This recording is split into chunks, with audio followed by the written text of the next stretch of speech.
legislation that's been presented that would at least appear to kind of go back on your word, to go back and open up topics that we thought were put to rest once and for all and forever. And one of those in particular, of course, was the question of opening up mining opportunities once again, opening up situations for fracking as a possibility. And not only did we think that was put to rest forever, but it's in your bailiwick, Minister of Natural Resources. It would be your challenge to deal with. And I'm just wondering, how did that come about? Give us a kind of background look at how Cabinet and how the government would open up these discussions once again. Actually, only part of it is under my bailiwick, Bill. The natural gas actually doesn't fall under natural resources; it falls under the energy department. So that would fall under Minister Boudreau. But the mining is the critical minerals that we've been discussing since last spring, actually, when we announced the critical mineral strategy. And when we saw a new president take over in January 2020, the 20th of this year, we knew that there was major issues with securing some of our metals, some of our equipment and materials that we need for the renewable energy sector that we need here, like such as lithium. Was one of the critical minerals that we have in Nova Scotia, and we can put a finished product on the table. So January 20th actually started the conversations of how we're going to protect our own assets and our own resources within the mining spectrum. So we are having serious conversations right now about what does resource development look like in Nova Scotia in a safe, prudent manner. The Department of Environment are very heavily involved with these conversations, as well as the Department of Economic Development. Well, I appreciate that there are two departments kind of there, but the two got mixed into the legislation about discussions about mining and about fracking, and away you go. And you're right, there are some precious metals and products in the ground that are very popular and needed today for things like cell phones and other technological advances. And finding those, they're very prized at the moment and could produce a great deal of profit and tax revenue for governments.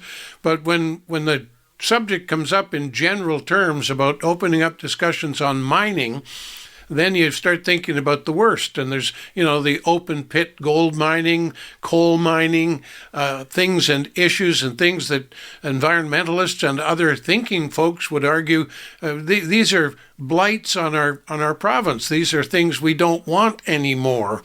But you're quite right. There are some specified or very specific goals and minerals that are to be found in Nova Scotia in a fair and reasonable quantity to make them worthwhile looking for. But I guess the one that's really got me going is fracking.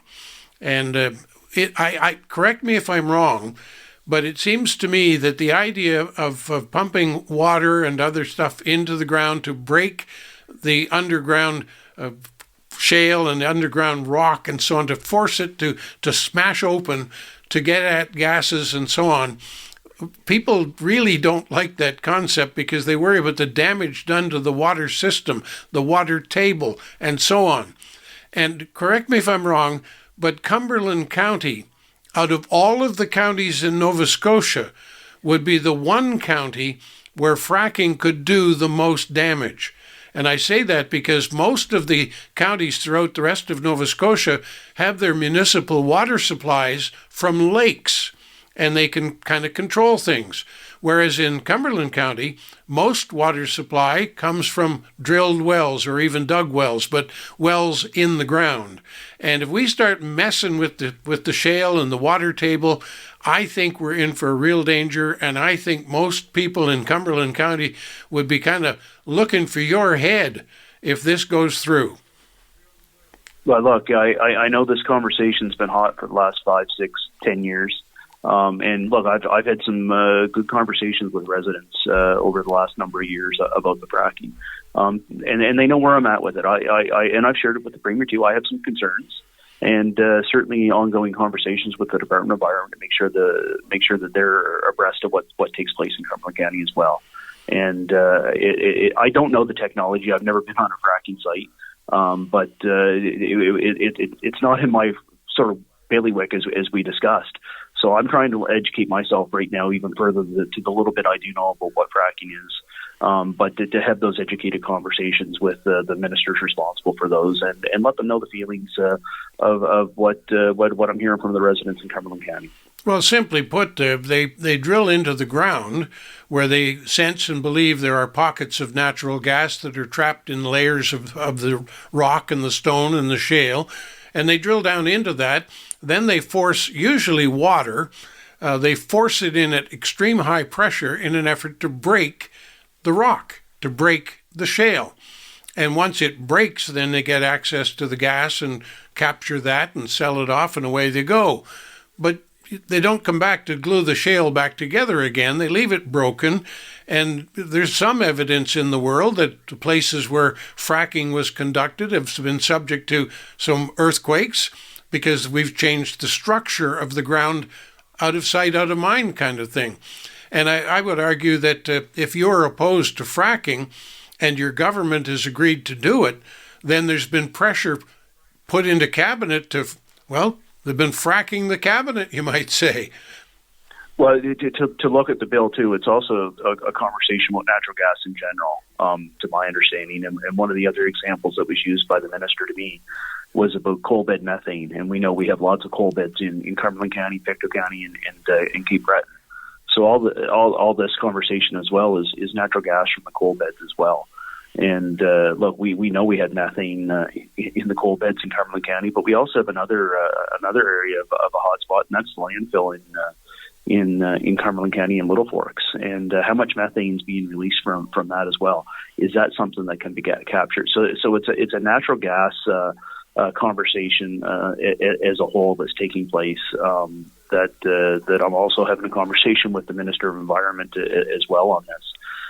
We know we're receiving natural gas right now into Nova Scotia. We know that natural gas is a part of the 2050 goals, if you will, to reach the net zero by 2050. Natural gas is actually one of the listed energy forms that's going to see us reach to net zero by 2050.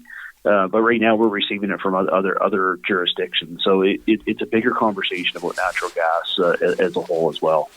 Well, and I appreciate that, and that's what I kind of, in the conversations that I've been forced to have lately with people on the street, I've been forced to say, well, my understanding is the legislation has been put on the table to allow us to discuss the broader question of natural gas and how we use it and how we take advantage of it.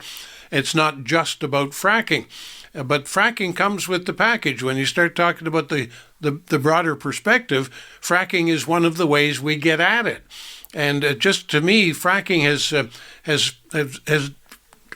nowhere in the world has there been any evidence that fracking ends up being a good thing. I know it's tough to talk about, and I really had the distinct impression that you are opposed to fracking. And if you are, I would argue that I guess you lost the debate in cabinet. And if you are, there's going to be a whole lot more debate coming forward on fracking, and it's going to put you on a hot seat. No question about it. I have said all along I've always tried to educate myself on the good and the bad of everything, and certainly tried to educate myself on the fracking issue when it came up in 2018. And ever since, and I was very clear. I'm still nervous with the premier. I was very clear in my conversation with the premier and the minister. Still very nervous about this, and but the fact is the bill did get tabled. So you could say maybe I did lose the debate, maybe I didn't lose the debate, but there's going to be conversations as a bigger whole of natural gas and what that form may look like in Nova Scotia. So it's a bigger debate, and it'll give me opportunity to also put forth coal bed methane as an option that really hasn't been captured in Nova Scotia as well. And also, we have many landfills in Nova Scotia that's putting off methane, and we know that that's happening in other jurisdictions as well. So if we need to be gaining resources of natural gas because of what could happen southern of the border, there's other opportunities as well that I'm sort of taking it to task to educate my colleagues. Oh, and I appreciate that, and I'm glad to hear that you're still of that mind. It begs the question too, though. Am I right when I talk about the ultimate danger of fracking is the danger of destroying or seriously disrupting the underground water system? And am I right that Cumberland is probably the number one county in Nova Scotia that should protect the groundwater system? Because, like I said, Halifax, major centres, most other municipalities capture their municipal drinking water from lakes.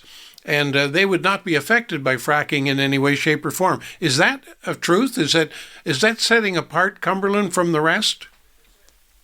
No, not the rest. The bigger areas, and you're rightfully so. Some of the municipalities do draw it from lakes, but there's other municipalities that are similar to Cumberland County where they draw it from underground water sources, such as the town of Amherst, the town of Oxford. Actually, it's an underground lake, so to speak. So I've certainly had the conversations with the Department of Environment and the minister on this as well, that this has to be taken into context during these conversations. And the Premier's been very clear. If it's not safe, we won't be doing that. But we have to start having these conversations.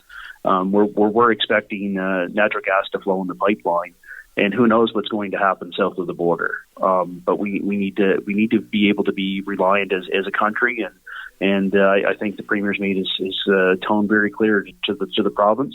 We're going to be part of Team Canada, and we'll investigate everything possible that can happen in Nova Scotia in a safe and environmentally manner. Indeed, indeed. Now, it's interesting, too. You're in the legislature's open now, and it's interesting to point out that there's been some controversial legislation tabled, not the least of which is legislation to kind of muzzle the Auditor General, legislation that the Premier now says is wrong and that it was misdirected and that he wishes to remove it from the docket. And, of course, once it's tabled, it becomes the property of the legislature, so he can't just simply say, well, let's stop. He'll ask, I gather, to remove that from the docket. If the opposition or anybody wants to keep talking about it, then he said, well, he'll urge you and your colleagues to vote against it. And what's interesting is that we're seeing, for the first time, I think, a suggestion from the opposition with a bit of tangible meat attached to it, that the power that your government now has, the supermajority that your government now has, gives you a chance to be heavy-handed. And that's a criticism you didn't have before. Is that a fair criticism today? Yeah, anytime you're going into legislature with 43 seats out of 55, obviously that's going to be a criticism that comes. And at the end of the day, every party has talked about upgrading the rules of the legislature when they had the ability to do so. And unfortunately, unless you have a supermajority, it's always a debate that happens on the floor of the legislature with nothing being decided. So we did do a jurisdictional scan, and I just want to correct you. This was not something to muzzle the Auditor General, and the Auditor General actually agreed that this was not going to muzzle. It just made things different, a different world. But the Premier was able to meet with the Auditor General this week and came back and said, okay, no, we're going to put an amendment on the floor. We're going to change this. The Auditor General made some pretty good points. We want to update legislation and the rules and things in and around a lot of different things to upgrade them to meet what other legislatures do and are more efficient and effective. But no, the Premier heard from the Auditor General that's going to be put on pause. And actually, it's ironic. The Premier put it on the table to amend that bill on Monday, and the opposition voted against it. So they argued that they wanted it to stop, but then they voted against it on Monday to stop it. So at the end of the day, that's going to be pulled out of the bill, and I'm glad that the Premier had the meeting with the Auditor General, and that there'll be a pathway forward on this. Oh, I'm sure there will, but I was getting at more general terms about the fracking, for example, and other issues brought forward that might not have been brought forward if you didn't have that super authority, that super majority. But having said that, as you know, I now do a daily editorial commentary. And I was critical of the Premier for the legislation with regard to the Auditor General 2 days ago. And yesterday, of course, I gave him credit for backing up and saying, I've looked at it more closely, I've decided this is inappropriate, and I'll change it. And he's done that before. And I have to look back long and hard to find a time when a political leader of any stripe has been so willing to admit that, I've taken a second look at this and I think the people are right. I think there's concern here. Let's change it. I think back to the time when they were proposing to put a tax on property tax on people who didn't live in Nova Scotia, a non-resident tax. And the Premier turned around on that one too and said, I can see where this can go further than we intended, so we'll not do it. We'll stop doing it. And, I gave him credit yesterday for being human. I gave him credit yesterday for being a man who will listen to the feedback and sometimes say, you know what, I think you're right and I'm wrong. Let's fix it. This is kind of a rare thing, and I think he's a rare leader that does that. And I know the opposition in the legislature and other parties, they'll keep hammering at him saying this is a sign of weakness. I think it's a sign of strength. What do you think? Yeah, no, ever since I've known the Premier, even when he was leader, it was sort of his ideas that putting legislation on the table in the House, whether you're in opposition or you're in government, it gives an opportunity to put it out there, put what you're thinking as an individual, as a government, out on the table for those conversations to happen on a provincial-wide spectrum. It's easy to go to an area in Digby, per se, and have a conversation about what you're thinking, but the rest of the province doesn't get to see that. So by tabling legislation, you get to have a whole province-wide conversation. The Premier's always been like that, and you're quite right. There's been times where he said, no, I tabled legislation, this is what I was thinking, this is what we were thinking as a government, and, we have to have a sober second thought because this information has come. We're always looking at new information. You're quite right. This is not a typical political move. You typically see a politician put their feet in the sand, bury it in the cement, whatever you want to say. But certainly the Premier does listen and is very willing to take a change of direction when you hear from a good solid group of Nova Scotians. And I appreciate that too. So, just brace yourself, I guess. I think there's more flack going to come and because of that and a difference of opinion. But I like a Premier. I like a leader. I like a politician who's willing to say, you know what, I'm wrong on that one. Let's fix it. And for me, that's the way to go. Yeah, and any time that government puts legislation on the table, there's always criticism. But there's a good solid team here willing to have a conversation, and I think our conversation today in Cumberland County, knowing where I'm at with what legislation's on the table, but I'm sharing concerns with the ministers that are responsible for things. And I know on the weekend when I was traveling around the community and they're talking about the legislation, that there was an appreciation there that people I know, and I felt that people appreciated me listening and bringing back the concerns back to the respective ministers to say, hey, this is what I'm hearing in my neighborhood, and we need to make sure that we're paying attention. Well, I think you are, and I thank you for that. And if you're not, I'll take the boxing gloves off again next week if I have to. always good, Bill. But I'm running out of time. But I don't want to dwell on this.